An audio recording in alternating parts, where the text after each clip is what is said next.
Assalomu alaykum aziz obunachilar. Bugun sizlarga uyga pilta bosgan arzon tushadimi yoki monolit quygan arzon tushadimi, shularni hisob kitob. Demak, bo'lmasa birinchi o'rinda piltadan boshlaymiz. Bu obyektimiz Andijon shahrida qilinyapti. Pilta bosilyapti. Piltani har bir kvadratiga kirani, xizmati, yo'l kirasi hamma yo'q ichida 277 ming so'mdan kelib chiqdi bu yerga.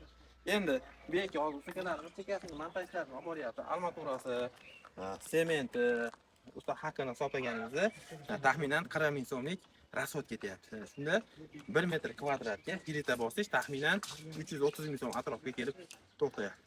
Do'stlar, agar uyga monolit quymoqchi bo'lsangiz, 1 metr kvadratga taxminan 150 ming so'mlik armatura ketardi. Endi ustalar xizmatini so'raganimizda, ustalar 1 metr kvadratga 150 ming so'm quyib beramiz deyishdi, 300 ming so'm.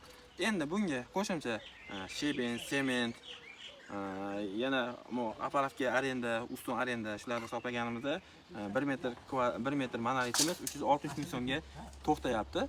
Agar pilta bosadigan bo'lsangiz 330 ming so'mga to'xtayapti. Endi do'stlar, fikringizni izohlarda qoldiring. Shunda biz uyimizga plita bosganimiz yaxshimi yoki monolit quyganimiz yaxshimi?